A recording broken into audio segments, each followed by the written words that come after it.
up on West Side Stories, we speak to the mother of a USA Gymnastics member about her experiences with Larry Nassar. Plus, we talk to Central Michigan University students after the active shooter incident last month and how they are trying to make CMU a safer campus. And how women from all over the nation are speaking out about leadership. All that and more next on West Side Stories. West Side Stories is produced by students from the Multimedia Journalism program at Grand Valley State University. Support also comes from the School of Communications, inspiring thought, perfecting practice.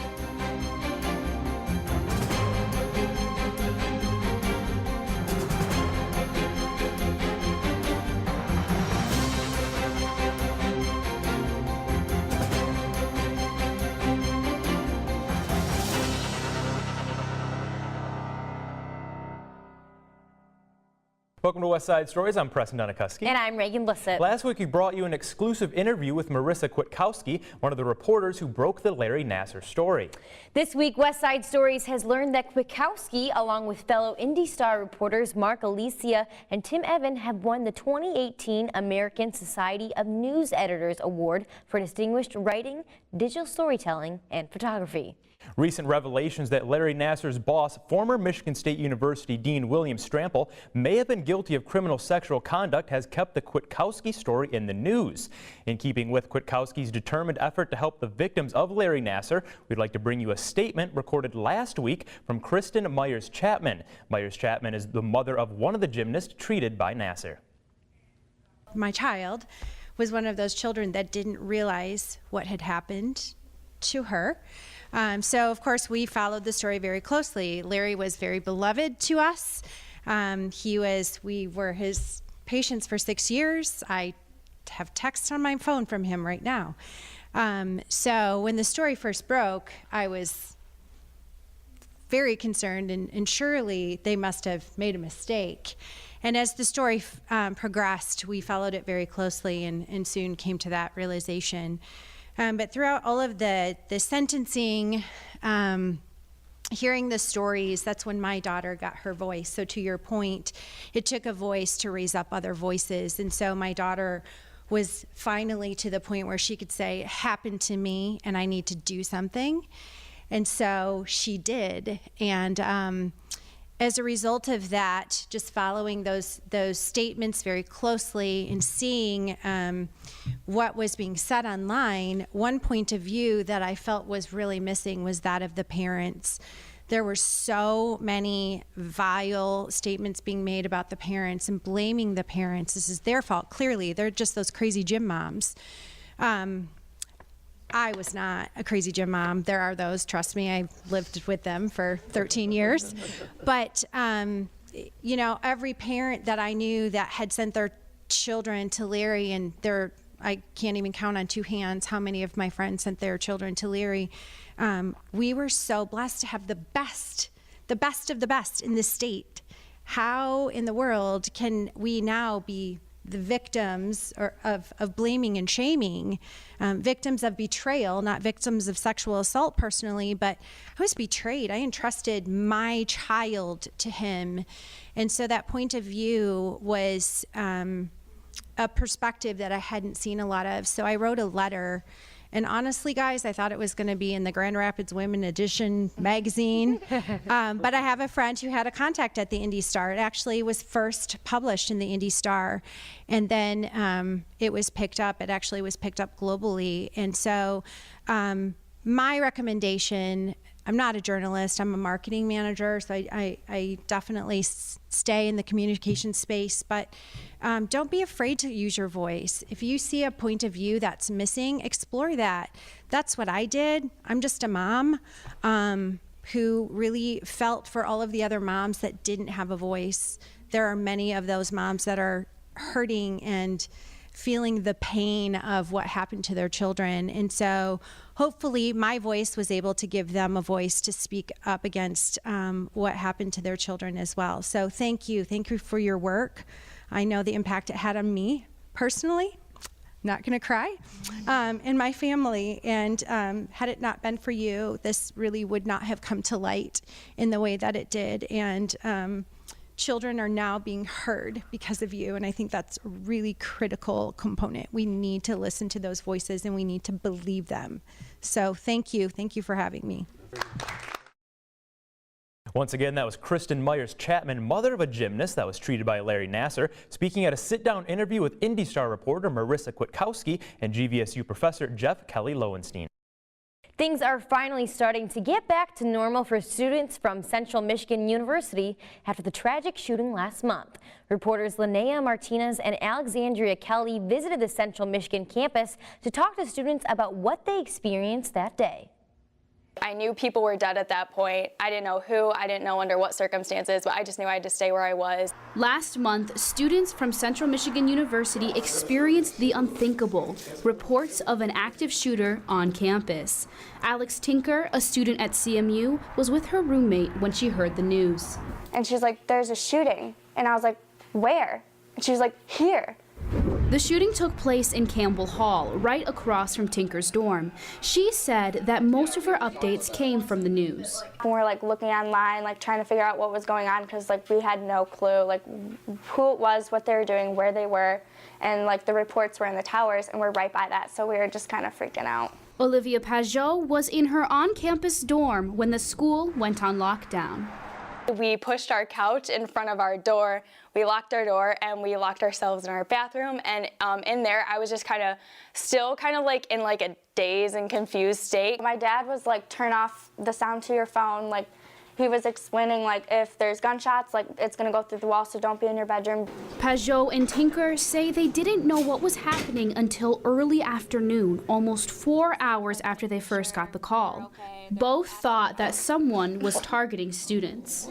Okay, there's an active shooter on campus. He could be anywhere. My phone at that point was just blowing up, and everybody, like from my cousins to my family to my friends, are just going like, are you okay? Like, where are you? It wasn't until 2 p.m. when students were notified by police that the shooting started from a domestic situation. 19-year-old James Eric Davis Jr. was accused of fatally shooting his parents in his dorm room in Campbell Hall. Both Pajot and Tinker were on lockdown for a total of 6 hours as police investigated the situation. You don't like really get to know what it's like until you go through it. You never think it's going to happen at your school. According to students living in Campbell Hall, the shooting came as a shock. Emotions that I felt when it happened was confused and kind of sorry for the family that it happened to, and also I was upset because I just don't understand why people actually do these kind of things. Be safe, you know. If you know something, say something, right? While the events that happened before spring break left those attending CMU shaken, 2 students decided to make their campus safer with an app they created called Guarded. As it was going on, we kind of had this realization that we can actually make a difference. Brian Carragay and Haley Polidori are both business students at CMU. They created the Guarded app back in their sophomore year. Now seniors, their app is available for free to all CMU students. How does it work? So if you're walking alone or you feel unsafe, you hold down the main button on the app. If something happens to you or you let go, you have exactly 10 seconds to enter your PIN number. And if you don't, your exact GPS location will be sent to 5 contacts of your choice. The app features a campus map and is linked to Central Michigan's database. This means that campus police, Polidori, and Carragay can see where and when the app is being used the most. The recent shooting prompted Carragay and Polidori to make some upgrades. Right after the incident, Brian made an addition to the app, which is an I'm okay button, so the campus police could activate it at any time. All CMU students would get that alert and they'd be able to hit I'm okay, and it would send to those 5 main contacts so that at least their family can be at ease. According to Polidori, new technology is being put in place to keep their campus safe. We had police officers actually come into our areas, and they're going to be making improvements. So now the rooms we have classes in, we're going to have bulletproof glass, and they're going to put deadbolt locks on the insides of the doors. That way, if anything is to happen, we can keep our students extra safe. Both students have high hopes for the future impact of their app and have already won multiple awards. We realized that if we get this in the hands of the majority of students on campus, we could be having the police update students instantly with notifications. We could have them be sending out calls. We could have students be able to alert their friends and family all at once that they're okay without having to like message each person and, you know what I mean? Students are glad that things on campus are slowly getting back to normal. However, there is still a lot of work to be done. Central is a very tight community, and I think even though students weren't targeted, we still have that sense of like we're all Chippewas, we need to do something to prevent this in the future. We have to work together. If anything's going to get solved, we all have the same goal in mind. We all want everyone to be safe, so we have to work together. Students we talked to at Central Michigan University say the police handle the situation to the best of their ability. At Central Michigan University, I'm Linnea Martinez. March was National Women's History Month, a time to reflect on the achievements of American women. Reporter Callie Hubbard has found some of these extraordinary women that live right here in West Michigan. So I want all the girls watching here and now to know that a new day is on the horizon. Oprah Winfrey made a speech at the Golden Globe Awards in the beginning of 2018 that was so powerful, some were calling her to run for president. After 3 standing ovations, Winfrey left no doubt that she was a leader for women's rights. Winfrey is only one of the many famous women leaders in history, commonly known as the Trailblazers, the ones who have paved a path for others to follow. Many of these women are nationally known. Others are well known right here in Michigan. Last year in September, we had one of these powerful women come to Grand Rapids. Her name is Jennifer Granholm, the former Michigan governor. Granholm and other governors across the United States came to speak at the event. It is so critical for particularly women to raise their hands and to say, I have an obligation to serve. I have an obligation to serve my country. Granholm had said she came here to teach a lesson to the younger female generation. She wants them to know that their voice matters. It is so important for your generation to take the mantle. So here's the baton. I'm passing it to you and to your generation because you have got to clean up the mess that has been made. Since the Women's Leadership Conference, more women than ever are speaking up. Whether it is through community events, social media, or TV, they are uniting like never before. Welcome back to Daybreak. You may have seen this trailblazer on Wood TV8, a local television network. Lindsay McCormick is really attractive, but she would be a knockout if she lost 10 pounds. Not body shaming here. Please consider jogging with some of your colleagues. After reading through some of the negative comments she's received from being on TV, she thought she would make a video about it. But these comments haven't stopped her. I did not become a journalist to be told I'm pretty. I'm a journalist because I think it's important to hold people accountable, to get to the truth, and to keep people informed. Another Grand Rapids television figure got involved in the movement too. Her name is Camity Rudd, a reporter at WGVU. I wondered what would happen if I didn't wear any makeup on camera this whole week. Rudd did just that. She reported on events for an entire week without any makeup, something you don't normally see on TV. She was surprised by the positive reaction she got from viewers. She even made her way into a BuzzFeed article. Trailblazers, as Winfrey calls them, come from all walks of life. But one thing they have in common is their positive influence on younger generations. From West Side Stories, I'm Callie Hubbard. Although National Women's Month was in March, leaders like Oprah Winfrey say it doesn't stop there. Winfrey says that women from all over the U.S. are continuing to push boundaries. Film experts, video game geeks, and outrageous costumes could all be found at Muskegon's Comic Convention. Reporter Itasai has a story. Rebel scum. Nostalgia, childhood dreams, and wistful fantasies. On March 24th, hundreds of people gathered at the Holiday Inn in Muskegon to celebrate their love for a wide variety of fandoms. This gathering brought vendors, comic book enthusiasts, and cosplayers together. Cosplay, short for costume play, is a subculture of people that dress up as their favorite characters. People light up when they recognize you, and then of course a lot of people want pictures, and so it's a lot of fun to basically walk around and have people recognize your character, and then they want to get pictures, and sometimes they get even lightsaber battles get started if you get enough Jedi and Sith together, which is always fun. Well, the best part about fan bases like this is everyone who comes here is already a geek, so you don't have to worry about the fact that, well, I kind of look a little odd walking around with a gray robe on, but when I walk in here, people recognize it and think it's really cool. This practice has been popular since 1984, and it caters to a wide audience. Some even say their personality changes when they are dressed as their favorite characters. Normally I'm just kind of low-key, very calm person, but when I'm in cosplay it's like, yeah, I'm this character, so, well, kind of. I don't get too overly into that. You go to a convention and you're just like, wow, all this stuff is so great, like people dressed up, wearing wigs, you know, spending time on makeup and stuff. It's very fun. There are also those who create their own characters and even turn them into their own movie. And this guy here is my buddy Chris Feckner. We just created this character. His name is Rocco. He's kind of a demon hunter, contracted by Satan to hunt down the demons that are going to the light side.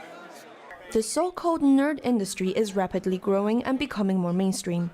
The community has new fans every day, and the world is showing more acceptance towards the hobby.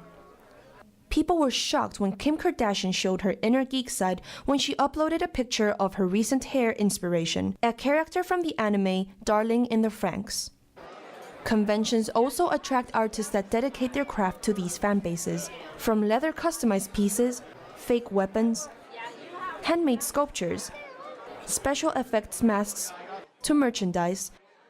A handmade and customized vest like this one can sell for $475. Events like these attract vendors from all disciplines. Big comic fan, big comic collector. I collect the original artwork that was drawn for the comics. And I specialized in the World War II comics with Hitler, Mussolini, and Hirohito getting beat up by somebody, like Captain America's sidekick beating up Hitler on the cover of this.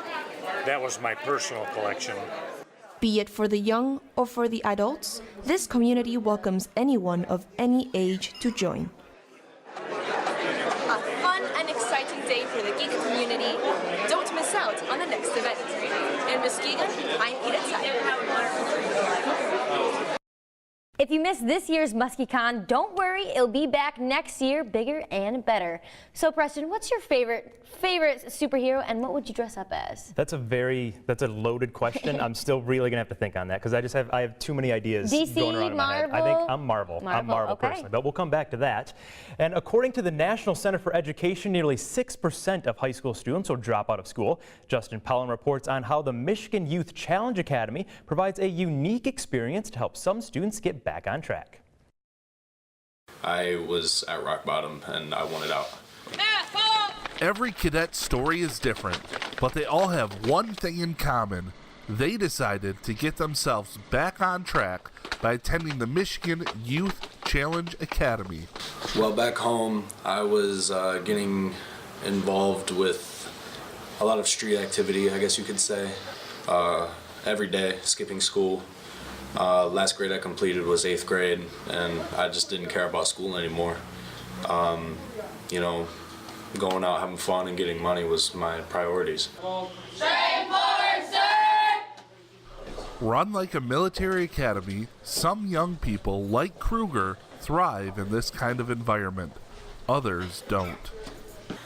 It is not for every kid, but what school is for every kid. But we instill structure and tools that they can use while they're here, practice while they're here, focus on themselves while they're here, not worry about anything in the outside. During the 22-week residential program, the cadets will have close to 1,000 hours of classroom instruction and over 160 hours of vocational training. Some cadets are preparing for the GED exam, and others are earning those last few credits for their high school diploma. I tell people that if you come in my classroom, it's really not any different than if you went into any high school room, except for my students wear uniforms. The boys, of course, have their hair shaved, but there's no cell phones. There's no other devices that interfere with what we're doing in the classroom. Phillips says it doesn't take long to see changes in the cadets' attitudes and behaviors while they're in the program. Within the first 2 weeks of acclimation, they are a different kid in 2 weeks. And to see them grow and succeed in leaps and bounds from day one until the end of the 22 weeks at graduation, walk across the stage, they walk different, they speak different. It's phenomenal to see the change in them. Kruger says the academy has changed him for the better, and he feels that he has grown as a person. You feel like you're actually doing something productive with your life and benefiting the community around you and being a part of something that's bigger than yourself. You don't feel selfish anymore. You feel like you are just a force of goodness in the world, and that's an amazing feeling. Following graduation, Kruger now has a new goal in life. I never thought I'd be saying this today, but I want to join the military. I want to join the U.S. Army as an infantryman. From Battle Creek, Michigan, I'm Justin Pelham. Thank you, Justin, for that story. Following the 22-week academy, cadets are paired up with a mentor from their community to help the cadets stay on track with their life goals. Let's take a minute now to check out some upcoming events taking place in the greater Grand Rapids area.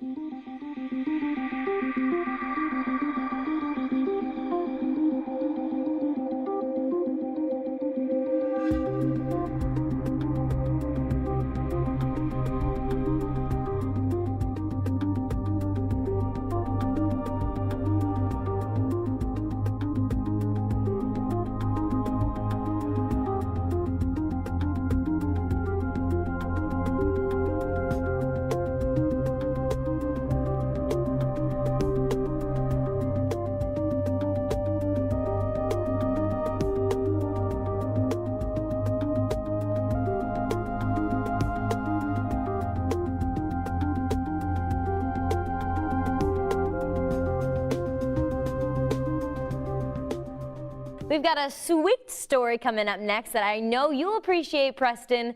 While the up and down temperatures this winter can be frustrating for people living in West Michigan, it's perfect for those who make maple syrup. Kendra Jarzwa has more. So far this year, we've had 2.5 weeks of warm weather every day, above 32, not a lot of wind, and it freezes every night. So it's perfect season so far.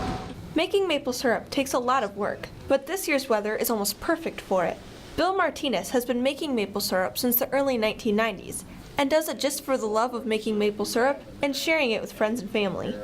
He learned from a neighbor who pointed out that Martinez had a lot of maple trees on his property. When our kids were small, we'd take them over there and gather sap and sit by the fire, and so it kind of stuck to us. To make maple syrup, sap needs to be harvested from maple trees. Martinez uses a drill he inherited from his grandfather to put about 150 taps total in his 85 trees. Once the tap is in the tree, a bag is hung on the end of the spout. The sap drips into the bag until it can be collected. The average flow of sap is about 1 drip per second. But this year, with the warmer days and colder nights, his trees are flowing much faster than average. Warm temperatures are essential for a good flow. They stop dripping in the evening. It gets about 32 degrees, they will shut off. Once the sap is collected, it is pumped inside his sugar shack to begin boiling down. Every year, groups who visit Martinez's setup get to sign the board inside the shack. When the first fire of the year is lit, a new season begins. When we light the first fire, around March 1 to 10, depending on the season, then no matter how much snow is on the ground, winter is over. And so you get to play with fire for about a whole month. The taps last from 3 to 4 weeks, and then they finally dry up, either from the season or from the natural bacteria that the tree produces. The sap is only 2% sugar, and since syrup is defined as being 66 2/3% sugar, it takes a lot of sap to make 1 gallon of maple syrup. The average is 40 gallons to 1. This year it's probably closer to 30, and it can be as high as 60, and every year it's different. Once the liquid is done in the sugar shack, it gets moved by hand outside where it is boiled down some more and impurities on the surface are removed. When making maple syrup, the temperature has to be fairly precise to create the right consistency. Boils at 219 degrees. If you want to make fudge, that sort of thing, it's 242 degrees, I believe. And hard crack, like a root beer barrel, is 270. So we like to can it when we're finally bottling it, putting it in mason jars. We like to have it anywhere from 195 on up to that 219. So we like to keep it very hot. When the syrup is ready, it is put through a filter to prevent any more particulates from getting into the finished product. Martinez said that sugar sand, a tree particulate in the sap, is heavy this year, and it is crucial to filter that out. This slows down filtering and bottling the syrup. Even with the extra time needed this year, syrup production has been going well for Martinez. So far this year, and it's really early in the season, we have finished off 23.5 gallons, which is very high. Other years, we've had our first fire on this date, so it just depends on the season. In West Olive, I'm Kendra Jarsma. Now that the temperatures are staying above freezing at night, trees have shut off their sap flow, so the syrup season is over for the year. Are you a maple syrup person, Preston? I'm a everything breakfast person, so bring it on. That's what I say. But that is all the time we have for you this week on West Side Stories. I'm Preston MuskeCon. And I'm Reagan Blissett, and make sure you tune in next week. West Side Stories is produced by students from the Multimedia Journalism program at Grand Valley State University. Support also comes from the School of Communications, inspiring thought, perfecting practice.